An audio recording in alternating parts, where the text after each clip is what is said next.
I have tested at least 12 cameras in my life, so I'm basically the world's most authoritative expertise agent. Thanks to Henry's and Camera Canada, I've gotten to test many cameras that I probably wouldn't have bought. EOS R here. It looks nice on paper. It's actually getting there.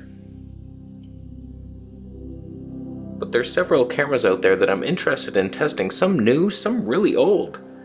And we're going to talk about them today. What will be the best camera of the old loser bunch of Cabbage Patch Kids? Let's find out. All I want is the perfect camera. All I want is the perfect camera. So we're on the EOS R. I tried to film in 4K, but my memory card just died. It was like, we can't handle all this. Why you got bloated files? Canon, you're fat. You eat too much cake in the lockdown. You stocked up on cake. Betty Crocker bitch. Same with my GH5S. I can't touch that 400 megabit per second 4K. We haven't even seen the glorious potential of that camera yet. One day I should get a card, a UHS-2 card. Links down below. Someone left a comment saying when you're in Canon log, there's two different color matrices. I was in neutral. I looked at them. I was like, there's neutral and EOS R original or something. Nothing even close to that, but it was that one. And I was like, what's the difference? And Canon won't let you see it. And then in log, you'd have to record two different videos, and no, ain't nobody got time for that. I didn't have time. I have lots of time. So I was in neutral. Now we're in original. Can we Fuji LUT? We can't do it. When I add that Fuji LUT, it oversaturates everything, and then I bring it down, thinking that I've fixed it, but the damage has already been done. That's why we suck. I get a lot of comments from you dickweed bums who say they've never seen worse footage in my Canon EOS R. How dare you? It's a special skill I have, and you're jealous. You're jealous that you can't destroy cameras like I can. It's a gift. I don't think it looks so bad. It's just soft, and I see excellent looking videos from the EOS R, but I see the softness of it. I can see the pixels, each one in their forehead. All I can say is you give Potato Jet a GH5S, forget about it. That thing's gonna blow everybody away. And whenever he switches camera to a Sony, I'm like, oh, that looks so much better. He has the skills I lack, so he could work with stuff. Me, I don't know what I'm doing. In fact, I'm gonna record on every single camera I have today. Let's do that. So, the cameras that I'm interested in, I got a list here. The first one, the Nikon Z6. I tasted it in Henry's shop, and I got to vlog with a couple lenses. I even got their old f20, f1.8. Their old one with the adapter.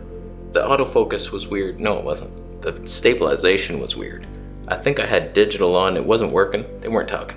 They actually have two lenses that I'd be interested in now, the 24mm f1.8 and the 20mm f1.8. And I think that was a fantastic decision to go with the 1.8 primes instead of the 1.2s like Canon, or the 2.8s. Give me a break. On full frame, 1.8 primes are where it's at. They're smaller, you still get enough tone. There's zero tone. Lots of tone in there. It's gone. Somehow Nikon managed to make the 1.8s really big still and heavy. Optimal corner sharpness, thank you.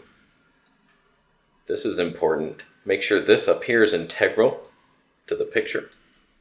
I can't see the flippy screen. Why didn't I go to that side? Because it's too far. That's one camera that I'm waiting to test. I've already requested it. It would have been in my hands if I was in charge. But Henry's doesn't have it. All these camera companies, they only have like demo versions. Okay, we can spare this one. Somebody dropped it in a pool of milk. Here, you can try it. I'm allergic to milk. But that's the reality. Until I get in good with a company where they trust me, and who would, knowing what I say here, I'm ridiculous. I don't know how to use cameras, and I make fun of them for my own stupidity. User error, oh no, the battery's flashing. Maybe we should switch cameras. Now listen, Samsung, behave. Don't be playing. I'll stay on this half, and we're good. Let's talk about Nikon. So even though the Z6 doesn't have a flippy screen, I do have the cam mirror, so I could get around it and film myself.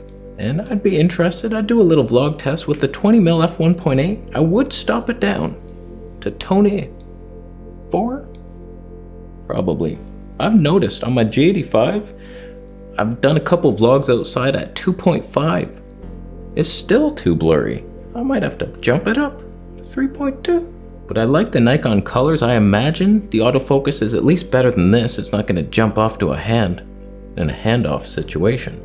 So I'm interested, let's do it. The next camera I wanna test is the Panasonic G9.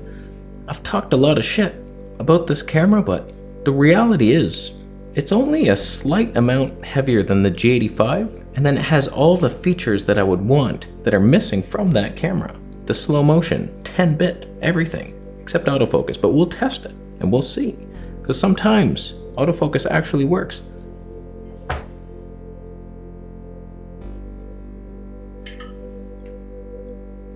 I set it to slow. But so far, nothing has been able to beat the Panasonic G85 in a head-to-head battle outside, at least in all situations. Some cameras have nicer color or better autofocus, but not overall better pleasing image. The eye dynamic feature in there, that was what changed the game. It was a mediocre camera until I turned that thing on. And then it just like, oh, you want a cinema camera? Here you go. And that feature is in the Panasonic G9, so an upgraded sensor with 10-bit outside? 10-bit outside, is that even allowed? Not in today's world, for sure. I'd be arrested, but we have to try it. I already have a couple lenses, the Leica sisters. They're on there. I wouldn't mind testing a couple more lenses for the Micro Four Thirds system. I want that Leica 42.5mm f1.2. That would be nice. And I'm thinking that 10 to 25 1.7 for in here. I could have fun with that. But speed booster, something else. Imagine that life. I can't. And they say Panasonic can autofocus. Speaking of Micro Four Thirds, well, the G85 graces us with her presence as I get closer to the microphone for improved audio. Oh, it's in the shot. Oh god. Oh, this is a nightmare. The Olympus EM1 III and the EM5 III, I'd like to try that again. EM5 III for vlogging because it's lighter than this. With autofocus and crippled slow motion. You have to manually focus and it does crop in, so that would ruin this lens. Oh, I want to throw that camera out already. What do you think of this shot? It's the doorknob shot. I feel like this boom mic is farther away than it would have been on the camera at this point. Oh no, don't look at it. I feel like the EM1 III would be fun, but it doesn't have the 10-bit, but still I have to give Olympus its shine in the light. They live in dungeons, they haven't been out in a long time. How's the light on this side? With the blue light coming that way, and I white balanced for that, it's still good. So the EM1 and the 5, they're on my radar, and I wouldn't mind testing. At least I could use the wide angle lenses with the EM, any of them, because they do the digital stave that actually works. So I kind of want to try them again. I also wouldn't mind trying the Sony A6600 with the 10 to 18. I have a feeling it's going to be too shaky anyway, but you never know. With careful walking, we got a wide angle lens. Even with the careful walking, we know it would fail hard, but the autofocus and slow motion capabilities, and it's pretty light. It's much lighter than the Fuji and that 10 to 24. So much lighter. We don't really need the longer end, 4 inches. As if 6. Oh, it's 6. That's a lot.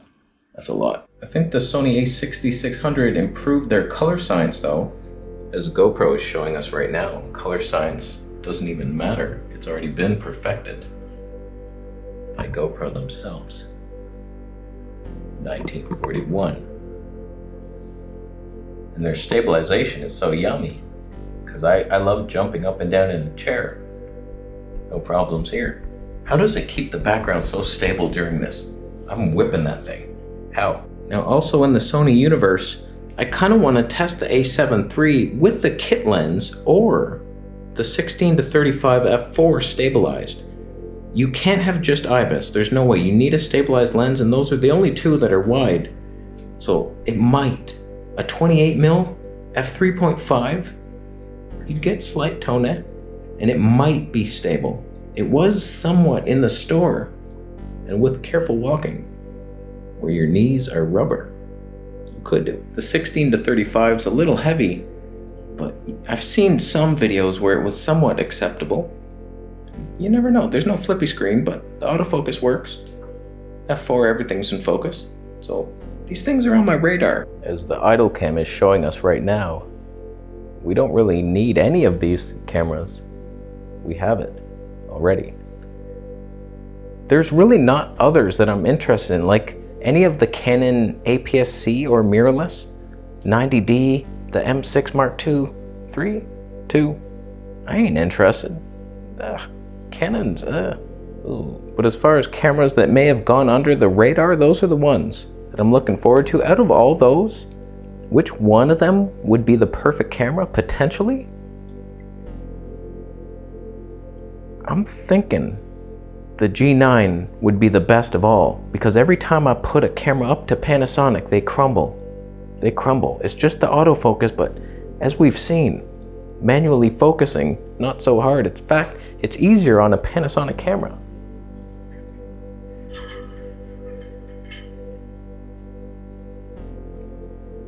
It's art. Wait, oh, I hate that when I move this way, I move that way in the screen, and I can't even tell how much of an alien being I am and what's in the shot. See, I wanted to get more of the owl in, not less. That is art. This is art. Is this a thumbnail? Oh, disrupt the light with your hands. That's the dumbest thumbnail. Oh, little Sony X3000. Oh, the memories. Wow, what are you focused on? Who's in the image? The sensor shifted.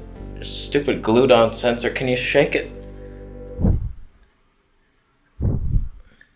I'm trying to put the sensor back on the thing. Am I in focus now? I am. This camera had the best ergonomics of any camera. You just hold it. Oh, it's so perfect. 2 fingers. I forgot how hard this was. Just little 2 fingers right in the pocket. The size difference. How did you do it, Sony? Will they ever release the X4000? They better. That's rumored. It's been rumored for a while. They have something coming. An RX, it could be something. I do have another camera. I wonder if there's any battery life left in. How's the low light closet performance of the Sony holding up?